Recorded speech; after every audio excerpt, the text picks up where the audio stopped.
diplômé de SN en 98 à Marseille, à la du Monde. C'était pas facile. J'ai beaucoup de mérite d'avoir eu. Peut-être que je l'ai eu parce que c'était l'année de la Coupe du Monde et que les profs étaient contents. Mais voilà, j'ai été diplômé là. Alors, moi, je suis rentré dans la marine marchande parce que j'étais passionné par la voile.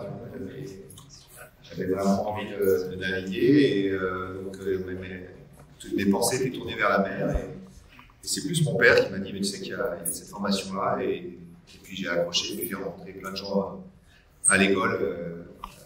C'était vraiment un bon moment pour moi. Et puis je faisais, mais moi j'attendais avec impatience, je voulais finir mes études et avoir un diplôme en me disant, mais ce que je veux faire c'est de la course au large. Mais à l'époque, c'était pas facile de vivre de la course au large. Donc ça inquiétait beaucoup mon père. C'est pour ça que j'ai fait aussi, j'étais motivé pour finir cette école. Et voilà. Mais en fait, ce que j'avais pas, parce qu'on m'a demandé de venir ici pour expliquer ce que m'avait apporté aussi la marine marchande, et j'avais pas du tout. À ce moment-là, je me disais que ça allait être une bonne formation pour faire de la course au large. Mais au départ, j'étais très concentré sur l'aspect navigation, parce que c'était ce qui m'intéressait.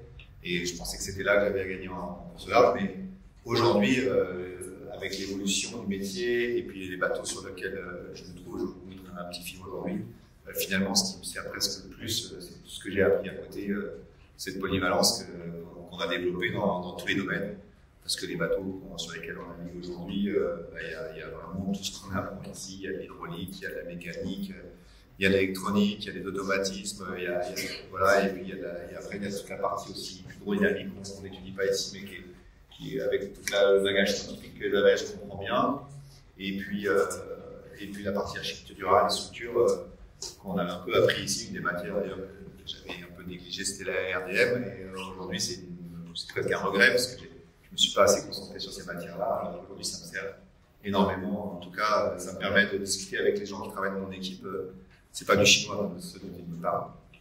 Voilà, donc après ce diplôme, j'ai passé mon diplôme en 98 et j'ai eu la chance de pouvoir faire mon service militaire. À l'époque je faisais déjà beaucoup de voile, donc j'étais athlète de haut niveau et ça m'a permis d'être détaché complètement pour faire de la course au large pendant un an. J'ai eu un peu de chance parce que vous savez, à l'époque quand on faisait l'hydro, on faisait son service militaire, on pouvait être officier sur des sous-marins, je crois. Et moi j'ai dû faire une croix là-dessus pour être juste dans la section sport armé. Il y avait pas tellement de Joinville à l'époque pour les sportifs de haut niveau, tout ce qui était Jeux olympiques. Et moi, j'ai réussi à faire sport armé et j'ai eu une grande frayeur parce que quand je suis sorti de mes classes, je suis arrivé à Brest et on m'a dit tu vas être à Brest pendant un an et tu vas être au port et en gros, tu vas pas faire grand chose. De ce que j'avais compris, tu vas rester là et tu vas nous aider à poster les bateaux. Et voilà, finalement, je suis tombé sur un commandant sympa qui m'a laissé partir avec mon statut d'athlète et j'ai finalement. Mon service militaire s'est résumé à 2 heures à Brest et j'ai pu faire ma première solitaire du Figaro cette année-là. Et donc, je ne sais pas si vous connaissez la solitaire du Figaro, mais c'est un petit peu justement la course qui permet quand on démarre, quand on est jeune, c'est tout le monde a le même bateau. Il fait 9 mètres, c'est un bateau Beneteau, ça s'appelle un Figaro. Et c'est vraiment le marin qui fait la différence, c'est pas le budget. Donc ça m'a permis de. Voilà, et c'était mon objectif. Je me suis dit, bon, je laisse ma carrière de marine marchande de côté, mais j'essaie de me donner 4 ans pour gagner cette course. Et pour moi, c'était le ticket d'entrée après pour aller sur les plus gros bateaux. Et puis, j'ai mis 5 ans. Et entre-temps, je suis retourné un peu faire de la marine marchande parce qu'une année, j'avais pas de sponsor. Donc, je suis retourné travailler à la Britannic Ferries. Donc, ma grande expérience de marine de commerce, elle se résume à 8 mois à la Britannic Ferries. Mais voilà, je l'ai fait. Donc, voilà, c'est un peu de quoi je parle. Et puis après, voilà, ma carrière a enchaîné et petit à petit, j'ai évolué. Alors, la marine marchande, ça m'a beaucoup servi justement sur cette solitaire du Figaro, parce qu'à l'époque, la navigation, c'était quand même quelque chose de. C'était le début des GPS, on n'avait pas de cartographie électronique, on n'avait pas. Et solitaire du Figaro, ça se gagne souvent dans les cailloux et dans la trajectoire, c'est très important, la trajectoire en bateau de voile. Et du coup, c'était un peu un de mes points forts. Du coup, ça m'a servi. Mais après, quand j'ai évolué dans des bateaux plus techniques, et notamment des bateaux où on fait des prototypes, Voilà, c'est là où la formation polyvalence a tout son sens, parce que voilà, aujourd'hui, l'équipe dans laquelle je me trouve, c'est Gitana Team, on est 25 et on a un bureau d'études de 6 personnes et on a des spécialistes dans tous les domaines. Et mon rôle en tant que skipper, c'est de faire des courses, mais c'est aussi de développer ce bateau.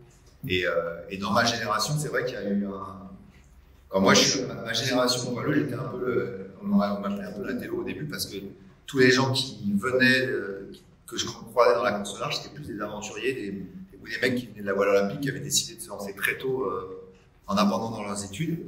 Et c'est vrai que la génération avant moi, qui était une génération un peu de gens très doués, vous avez peut-être entendu parler de Michel Desjoyaux, Jean Le Cam, qui sont des marins très connus. Et c'est des gens, leur métier à la base, c'était ils construisaient leur bateau, ils allaient courir avec leur bateau.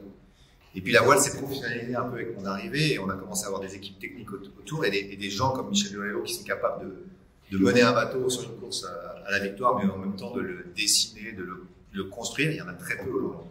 On est devenu vraiment un peu des pilotes dans une équipe. Et tous les gens de ma génération, il y en a pas mal qui avaient un peu suivi ce modèle-là, mais qui se sont retrouvés dans des équipes avec des équipes techniques, ce qu'on n'avait pas des gens comme Michel Desjoyaux et ce genre à l'époque. Et du coup, techniquement, c'était assez pauvre. Et il y a beaucoup de gens qui ont gagné la Solitaire du Figaro, qui est quand même la référence un peu, mais qui, quand ils sont passés sur des bateaux plus gros, sur le Vendée Globe, sur les multicoques, ont eu un peu de mal avec cet aspect technique. Et ça a été le début des marins un peu ingénieurs. Et moi, je suis un peu entre les deux. Mais voilà, aujourd'hui, pour citer le plus connu, on va parler de François Gabard, c'est un ingénieur INSA. Et c'est un de ses points forts, c'est aussi de comprendre et développer les bateaux. Moi, je suis entouré de Franck Camas. Il était comme moi, il avait envie d'aller naviguer, il a abandonné ses études très tôt, mais c'est quand même de formation, il est très scientifique, il a fait maths sup, maths spé, et il a présenté les grands concours, mais il a eu des examens des grandes écoles, et il a choisi d'aller à l'INB, l'Institut Nautique de Bretagne, où on peut rentrer avec un bac, parce qu'il était passionné par la voile, et à l'époque, on n'avait pas ce réflexe-là. Mais aujourd'hui, les profils qui émergent, tous les marins, c'est quasiment des ingénieurs. Il y a pas mal de gens de la marine marchande d'ailleurs qui sont dans le circuit, mais il y a beaucoup d'ingénieurs. Donc c'est possible de mener études et voiles, et l'hydro, je pense que c'est une bonne formation pour faire en tout cas ce que moi je fais aujourd'hui. Donc voilà, c'était un peu ce que je voulais vous dire. Et c'est vrai que, alors après, j'ai eu aussi parce que dans la voile, il y a la course au large, assez médiatique, et puis il y a la voile olympique qui est parfois un petit peu mis à côté en France, surtout parce que dans les pays anglo-saxons c'est très très reconnu, mais en France on a des très bons marins olympiques, mais c'est un peu bouffé par la médiatisation de la course au large et de la course au large en solitaire. Il y a beaucoup de gens qui viennent de la voile olympique aussi, j'en ai rencontré, qui aimeraient rentrer à l'hydro parce que ça leur plaît, ça reste la mer, mais c'est des jeunes. Le problème, c'est que des jeunes qui pour être champion olympique, qui a 12-13 ans, ont commencé à faire de la voile à très haut niveau. Et ils ont beaucoup de mal à mener les deux parce que le volume d'entraînement est tellement important qu'ils n'arrivent pas à mener les deux. Et l'autre jour, j'ai croisé un navigateur qui m'a dit moi, je voulais rêver de faire l'hydro, mais j'ai un peu négligé ma terminale. Et aujourd'hui, avec les parcours sup, et je comptais sur le concours. Et il est arrivé l'année du Covid où ça a basculé. Et en fait, il galère un peu. Donc, c'est vrai que si aujourd'hui vous avez envie de vous ouvrir un peu au milieu de la voile et de la course au large, mais aussi de l'olympisme. C'est vrai que c'est pas facile. Quand on fait de la course au large, on peut faire les deux, je pense. Quand on fait de la voile olympique, il y a très peu de gens qui arrivent à mener les études très bien. Et puis voilà, on est en première, en terminale, on est un peu insouciant. Et il y a pas mal de jeunes comme ça qui aimeraient rejoindre la marine marchande et qui sont un peu bloqués par ça. Donc c'est bien de trouver des solutions alternatives pour ces gens qui ont envie d'être dans le milieu maritime après leur carrière de sportif en voile olympique, ce qui n'est pas tout à fait. Voilà, et sinon, écoutez, je vais vous montrer un petit film sur ce qu'on fait aujourd'hui avec l'équipe Gitana. L'équipe Gitana, vous avez dû voir peut-être le bateau qui a marré là au départ là, de Jaguar. Donc c'est un bateau ultime. Donc c'est un peu, voilà, pour moi c'est un rêve d'enfant qui se réalise. Hein. J'ai voulu faire la route du Rhum à la fin de l'année sur ce bateau, et c'est ce qui m'a donné envie de faire de la course au large, c'est les multicoques et le départ de la route du Rhum l'année de Laurent Bourgnon où il a gagné. Et aujourd'hui, j'ai la chance de skipper ce bateau qui qui fait donc 32 mètres de long, 23 mètres de large, et qui est un peu un bateau révolutionnaire. C'était le premier bateau de course au large qui a été conçu pour voler. Et aujourd'hui, pour tout le monde, c'est devenu un classique. Mais voilà, c'est une écurie de 25 personnes qui travaillent toute l'année pour développer ce bateau. Et puis, après, si vous voulez, on pourra échanger si vous avez des questions sur cette équipe, sur ma carrière, ou sur autre chose, sur la voile en général.